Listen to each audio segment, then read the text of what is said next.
ओम शांति। आइए सुनते हैं 23 जून 2024 की शिव बाबा की ज्ञान मुरली और ईश्वरी महावाक्य। आज परमपिता परमात्मा शिव बाबा अपने बच्चों के सम्मुख बैठकर सारी बातें कहते हैं और बच्चों की प्यार सुनते हैं, क्योंकि आज रविवार है। रविवार के दिन ही बाप दादा अपने बच्चों के सम्मुख आते हैं मिलन मनाने के लिए। तो बाप दादा ने कहा, प्यारे बच्चों, देखो मैं देख रहा हूँ तुम बच्चों में अब बाप दादा ने बच्चों को होली हैप्पी हंस का टाइटल देते हुए कहा, मेरे बच्चों, तुम्हें देखो श्रेष्ठ बनना है और जो आत्माएं सदा स्वच्छ और साफ दिल है वो होली हैप्पी हंस बनेंगे वो, और वही बाप दादा के सबसे समीप सबसे प्रिय आत्माएं हैं।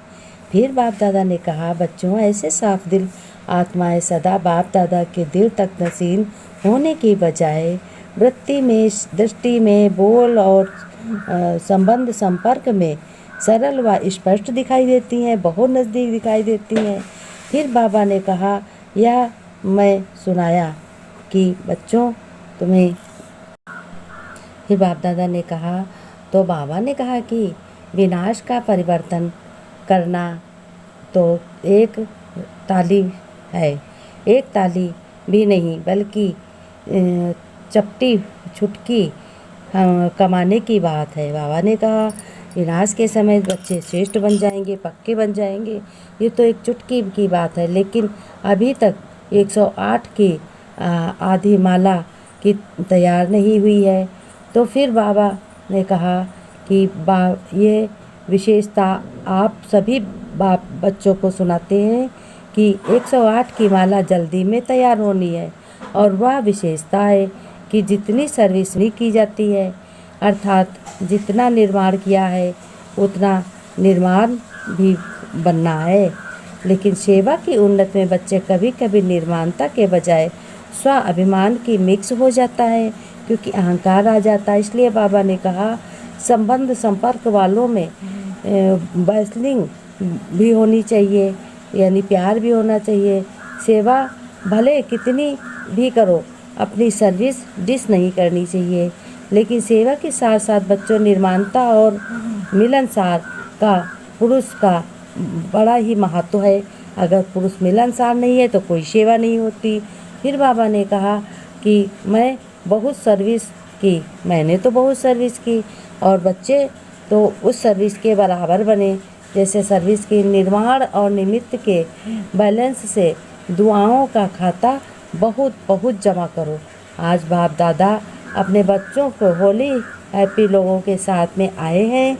चारों ओर होली हंस को बच्चे दिखाई दे रहे हैं, प्यारे बच्चे। होली हंस की विशेषता की सभी अच्छी तरह से जानते हो। सदा होली हंस माने भगवान के नज़दीक का अनुभव करने वाले, प्यार करने वाले, भगवान के करीब सभी आत्माएं अपने को महसूस करती हैं, याद प्यार करती हैं भगवान से।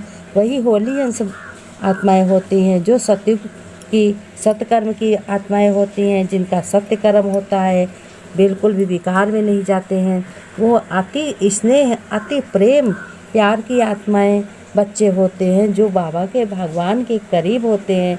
तो बाप दादा आज कह रहे, साफ दिल सदा बाप दादा के दिल तक नशीन सर्वश्रेष्ठ सकल पूर्ण होने के कारण वृत्ति में, दृष्टि में, बोल में, संबंध संपर्क में सरल और स्पष्ट समान बच्चे दिखाई देते हैं।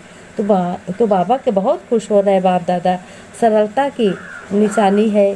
दिल, दिमाग, बोल एक समान। दिल में एक बोल भी है, वो एक समान है। दिल, मन, बोल, संपर्क, संबंध एक समान हो बाप, तो वही बच्चे समान बनते हैं। बाबा ने कहा, सरल स्वभाव वाले सदा निर्माणचित निराकारी होते हैं। चित्त सरल वाणी वाले भी होते हैं। बाप दादा कहते हैं, आगे क्या करना है तुमने सोचा है? आगे भगवान के नज़दीक का अनुभव करेंगे और तुम बच्चों अनुभव करोगे और हर कार्य में सफलता को प्राप्त करोगे। यही समझोगे हर कर्म करते हुए कि मेरा बाप दादा भगवान परम पिता शिव मेरे साथ है और मेरा भाग्य श्रेष्ठ है। मैं सफल, हर कार्य में सफलता मूर्त हूँ, हर कार्य में मैं सफल हो रहा हूँ।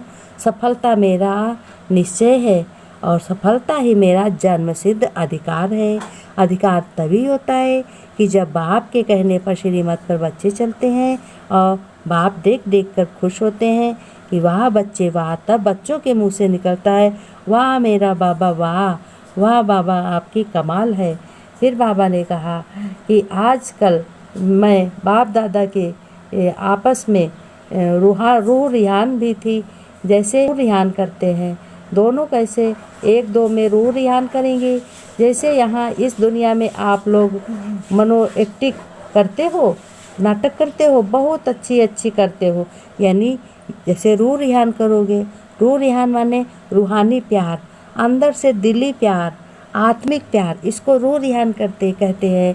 बाबा ने कहा जैसे तुम इस सृष्टि मंच पर अपने घर में सबसे प्यार करते हो और संबंध में व्यवहार में कोई आता है उस भले तुम्हारे मन में कुछ उसके प्रति हो, लेकिन तुम्हारी शुभ भावना रूह रिहान बहुत ही अच्छी होती है।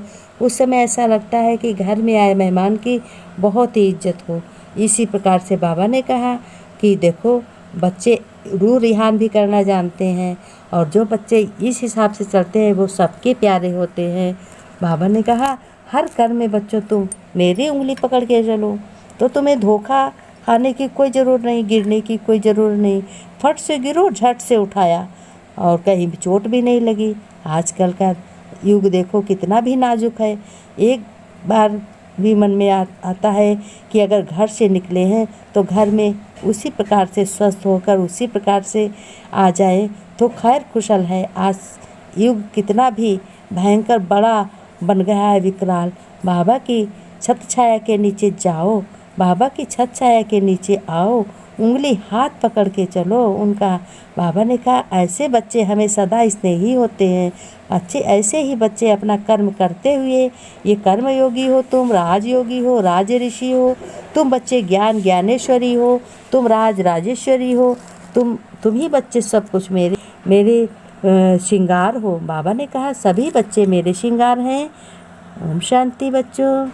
फिर बाप दादा ने बहुत ढेर सारी दुआएं दी हैं और बाप दादा ने कहा बच्चों तुम्हें देखो वरदान दे रहा हूँ, बहुत ढेर सारी दुआएं दे रहा हूँ, इन दुआओं को रखना। सदा निर्माण और निर्माण का बैलेंस रखने वाले बच्चों को, सदा दुआओं के पुण्य का खाता जमा करने वाले बच्चों को पदम पदम पदम गुणा याद प्यार और नमस्ते। वरदान में बाबा ने कहा मधुरता द्वारा बाप की समीपता का साक्षात्कार कराने वाले महान आत्मा भव। फिर बाबा ने विस्तार में बताया कि जिन बच्चों के संकल्प बहुत ही शुभ होते हैं, संकल्प मधुरता बोल में भी मधुरता और कर्म में भी मधुरता है, वही बाप के समीप हैं। इसलिए बच्चों बाप भी उन्हें रोज़ रोज़ कहते हैं मीठे बच्चे, और बच्चे भी रिस्पॉन्ड देते हैं मीठे मीठे बाबा। तो ऐसे रोज़ के बोल मधुरता संपन्न बना देता है। ऐसे मधुरता को प्रत्यक्ष करने वाली श्रेष्ठ आत्माएं ही महान और मधुरता ही आगे चलती है। बाबा ने स्लोगन में कहा कि कोई भी कार्य डबल लाइट बनकर करो तो मनोरंजन का अनुभव करेंगे। भगवान परमपिता को साथ में लेकर काम करो और इसका अनुभव करो, तभी अनुभव करोगे ये मनोरंजन तुम्हारा खेल हो जाएगा। ओम शांति बच्चों।